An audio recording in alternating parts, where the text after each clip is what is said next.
अभी ये बहुत अच्छे से फ्राई हो गए। कलर आप देखिए कितना नाइस सा कलर आ गया। एक अच्छा सा प्लेटर लें आप और उसमें फिर इसको स्पैचुला के ज़रिए निकालते जाएं। ये देखिए तेल निचोड़ लीजिएगा, ऑयल को निचोड़ लीजिएगा और उसका इसके अंदर रखते जाएं इस तरह से। ये लें और इसको यूँ लें और इसको यूँ निकालते जाएं। बिस्मिल्लाहिर्रहमानिर्रहीम, अस्सलाम वालेकुम। खुश रहें, आबाद रहें, जहाँ जहाँ रहें, हेल्दी रहें और हैप्पी रहें। तो मैं शेफ़ शीना आपको अपने चैनल शीना किचन में वेलकम करती हूँ। और आज आप लोगों के लिए बहुत ही ज़बरदस्त रेसिपी लेके आई हूँ, जो कि आप शाम की चाय को अगर अपनी पुरलुफ्त बनाना चाहें तो ये स्नैक के तौर पे काम होगी। और अगर आपने लंच में इसको बनाना है तो ये लंच में बड़ा ज़बरदस्त आपके अच्छा लगेगा। और इसलिए डिनर में भी आप ले सकते हैं, बच्चों के लंच बॉक्स में भी दे सकते हैं और हस्बैंड के लंच बॉक्स में भी दे सकते हैं और हाई टी में भी बना सकते हैं। हर दावत में ये बहुत ज़बरदस्त कटलेट्स लगते हैं। तो जी हाँ, मैं आप लोगों के साथ शेयर कर रही हूँ potato chicken cutlets, Chinese style के पोटैटो चिकन कटलेट, जो कि बहुत ही यमी, बहुत ज़बरदस्त बनते हैं और घर के ही इंग्रेडिएंट्स से बेहतरीन रेसिपी बन जाती है। तो ये मेरे पास है 350 ग्राम के करीब, 350 ग्राम से ज़्यादा ही है, समझे 400 ग्राम के करीब चिकन है, जिसको मैंने 1 tablespoon ginger garlic paste और half teaspoon black pepper और हाफ़ टी स्पून सॉल्ट डाल के इसको बॉईल किया और फिर इसको शैलेट कर दिया। ये हैं, साथ में मेरे पास 750 ग्राम आलू हैं, जिसको मैंने बॉईल कर दिया। और मैंने बताया हुआ बॉईल करने का तरीका, तो जैसे बॉईल करें आप, ये गल जाए इसको फ़ौरन आपने गर्म पानी फेंक देना। गर्म पानी में पड़ा मत रहने दीजिएगा, वरना आपके इसके अंदर बहुत ज़्यादा पिच से हो जाएंगे और मॉइस्चर चल जाएगा इसके अंदर। तो इसलिए आपने उसको निकाल के फेंक देना है। फिर थोड़ी देर बाद ठंडा करें रूम टेम्परेचर पे, इसके स्किन उतारें और उसके बाद आप फिर इसको फ्रिज में रख सकते हैं। तो ये इसको मैं मैशर के साथ इसको मैश कर लेती हूँ और आपसे बातें करते करते मैं साथ में इसको मैश भी करती हूँ। अच्छा, इसको आप मैशर से कर लें या फिर आप ना इसको ग्रेट कर लें, दोनों सूरतों में ज़बरदस्त हो जाता है। ग्रेटर से करेंगे तो वो भी इक्वली हो जाता है और मैशर से करेंगे तो वो भी ज़बरदस्त रहेगा। यही तो चलिए मैश कर लेते हैं इसको। तो ये देखिए हमारे आलू बहुत अच्छे से मैश हो गए। अब इसमें हम जो चीज़ें डालेंगे वो ये हैं कि मैं ये डालूँगी चिकन, जो कि मैंने शैलेट करके रखी हुई है। तो चिकन चली जाएगी इसके अंदर सारी, ये चिकन चली गई।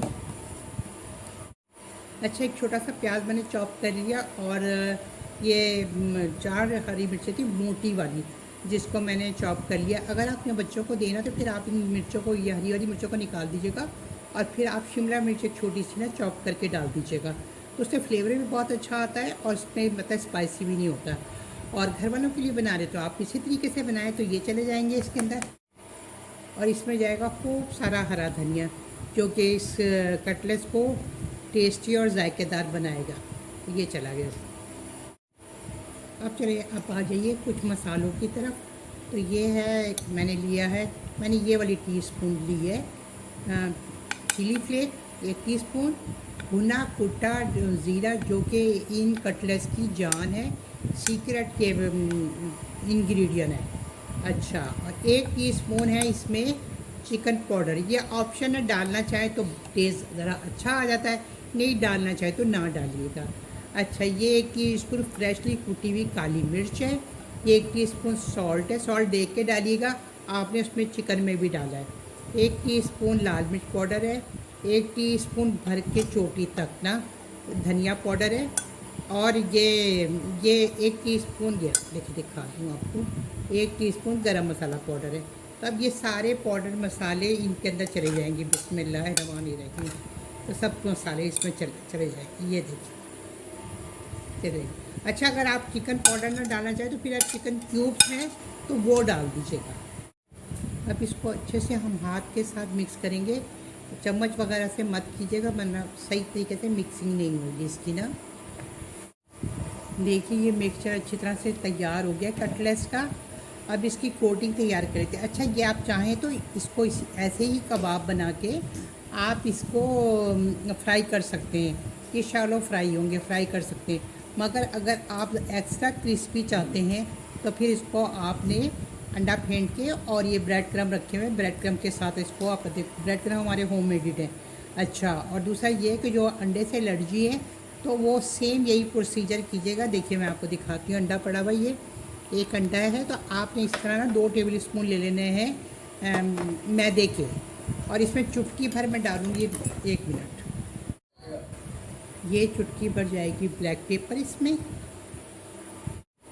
अब चुटकी भर इसमें जाएगी चिली फ्लेक, चुटकी भर जाएगा इसमें सॉल्ट, और चुटकी भर जाएगी इसमें ये इतनी सी चुटकी भर लाल मिर्च। बस इसको अब अच्छे से हम फेंट लेंगे। इसको हमने अच्छे से फेंट लिया है। अब इसको फेंट के ना हम एक तरफ रख देंगे, और जब तक हम कबाब बना लेंगे। अच्छा, अब इसमें से थोड़ा सा पोर्शन ले लेंगे, और आपने कबाब अपने हिसाब से अपनी मर्ज़ी से बना लेने, चाहे तो आप नक्कीडी स्टाइल के बना लें, चाहे तो आप टिक्की बना लें गोल। तो मैं टिक्की बनाऊंगी, मैंने आपको रोल और नक्कीडी स्टाइल की भी बना के दिए हैं, तो वो आप मेरी पुरानी वीडियो को देख लीजिएगा। तो मैं जो ये आम टिक्की बनाते हैं इस तरीके से बनाऊंगी।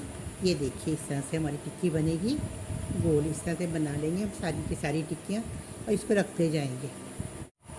अच्छा, कुछ मैंने गोल टिक्कियाँ बनाई हैं। देखिए ये इस तरीके से आप आलू को करेंगे ना उबालने के बाद, तो ये देखिए कितना ड्राई है, कोई इस तरह मॉइस्चर नहीं, मतलब बहुत गीला गीला पिच पिच करता हुआ नहीं है कोई। इसके अंदर हमने बाइंडिंग एजेंट नहीं डालना पड़ेगा, बाइंडिंग के लिए कुछ नहीं डालना पड़ेगा।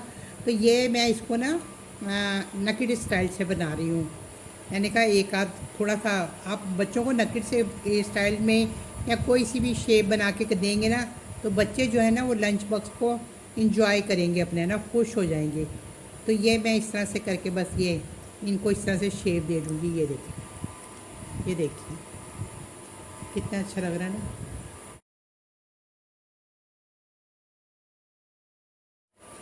ये देखिए इतने से सामान से कितने सारे हमारे कटलेट्स तैयार हो गए हैं। तो अब ये मैं अंडे में डिप करके आपको दिखाऊंगी इसको। अच्छा, इस वक्त जब जैसे हम इसको ब्रेड क्रम्ब वगैरह लगा देंगे, तो आप इसको फ्रीज़र भी कर सकते हैं और ऐसे भी फ्रीज़र कर सकते हैं।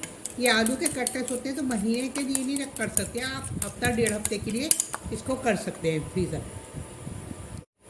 तो अब मैं कटलेट्स पकड़ूंगी इस टाइम, इसको मैं इसके अंदर डिप करूँगी यूँ यूँ करके, और फिर मैं इसमें निकाल के, तो ये क्रम्स में बना के रख देती हूँ अपने घर में।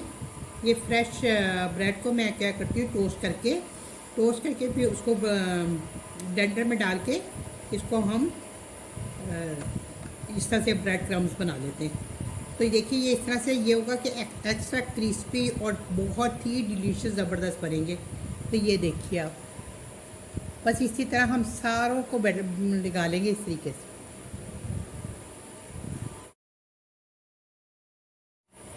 तो ये देखिए ब्रेड क्रम्ब वगैरह लगा दिया। अब इस वक्त आप इसको फ्रीज़र भी कर सकते हैं, और चाहें तो फिर फ़ौरन फ्राई कर लें। अब इसमें से हाफ़ तो मैं आपको फ्राई करके दिखाऊंगी, और बाकी हाफ़ जो है मैं इनको फ्रीज़र कर दूंगी। तो देखिए कितने सारे बन गए ना, फटाफट ही तैयार हो जाते हैं। तो चलिए आइए अब इसको फ्राई कर लेते हैं। मैं दिखाऊँ आपको, इसको ब्रेड क्रम्ब लगा हुआ। देखिए ब्रेड क्रम्ब लगा के ना वैसे थोड़ी सी देर के लिए आप फ्रीज में रखें ताकि सेटल हो जाए। तो चलिए अब इसको फ्राई कर लेते हैं। मैंने इसको 5 मिनट फ्रिज में रखा था ताकि सेट हो जाए। ऑयल मैंने डाल दिया फ्राई पैन में, जिसको शैडो फ्राई करेंगे। आ जाइए। तो चलिए अब इसको डालते जाते हैं। ये बिस्मिल्लाहिर्रहमानिर्रहीम। ये देखिए ठंडे ऑयल में ना डालिएगा, बस मीडियम हो। ठंडे में डालेंगे तो ये आलू हैं ये सब जस्ट कर लेंगे अपने आप में। अब मैं 2 ना जो मैंने नगेट्स की तरह बनाए ना, वो भी मैं डाल के आपको दिखा दूँगी। बनाए तो काफ़ी सारे नगेट्स के स्टाइल में, मैंने कहा इसमें मैं आपको दिखा दूँ। इसको हम सुलग होने देंगे, फिर अलट पलट के अच्छा सा कलर आएगा। अभी इसको हम बिल्कुल नहीं हिलाएंगे। ये मैंने एक पलटा है, तो आप भी पहले एक पलट के देखिएगा, और अगर आपसे सही होता देखें ऑयल बिल्कुल साफ़ है और इसमें कोई भी क्रम्स नहीं निकल के गिरे हैं। तो इसको इस तरह से करते जाएं और इसको पलटते जाएं। देखिए कितना प्यारा सा नाइस सा कलर आ गया ना। तो बस इसी तरीके से इसको अलटते पलटते हमने एक अच्छा सा सुनहरा कलर दे देना है। और ऑयल हमारा बिल्कुल साफ़ सुथरा पड़ा हुआ है। तो बस इस यमी से कबाबों का आप भी इस तरीके से बनाते जाएं, बनाएं और तलते जाएं। ये देखें कितना प्यारा सुनहरा कलर आया ना। बस इसी तरीके से मैं स्पैचुला से इसको पलट रही थी और इस तरह देखिए आँच मैं दिखा दूँ आपको, बिल्कुल हल्की की हुई। ये देखिए बिल्कुल हल्की आँच पे मैं इसको फ्राई कर रही हूँ। बहुत आसान है, आराम से आप कर सकते हैं।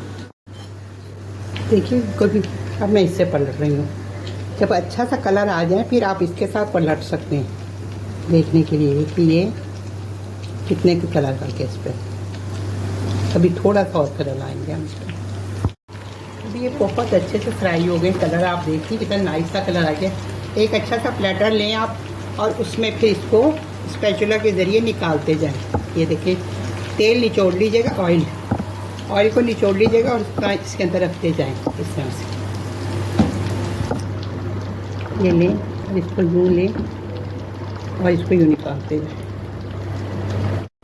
तो ये देखिए ये भी आखिरी हमारा कबाब भी हमने फ्राई कर ली है और इसके अंदर देखिए कोई इसके अंदर राख नहीं है और जो थोड़ा सा ऑयल डाला था वो भी बच गया। ये देखिए तो ये बिल्कुल साफ़ ऑयल है। अभी मैं इसको रखूँगी, अभी तो गर्म है, झाग आ रही है तो उसको मैं रखूँगी तो फिर ये बिल्कुल साफ़ हो जाएगा। तो ये देखिए हमारे ज़बरदस्त से चाइनीज़ चिकन टैटू कटलेट्स तैयार हैं। आप शाम की चाय को पुरलुत्फ़ बनाएं या फिर आप खाने में खाएं या फिर दावतों में बनाएं स्टार्टर के तौर पर। तो ये बेहतरीन सी रेसिपी जो झटपट बन जाती है, घर के मसालों से बन जाती है। तो इसको बनाइए ज़रूर इस रेसिपी को और फिर मुझे इसका फीडबैक दीजिएगा कि आपको ये कैसे लगे। तो चलिए, अगर यहाँ तक आने में आपको 1% भी मेरी रेसिपी अच्छी लगी तो यहीं पे आपने सब्सक्राइब करना, लाइक करें, शेयर करें फैमिली फ्रेंड के साथ।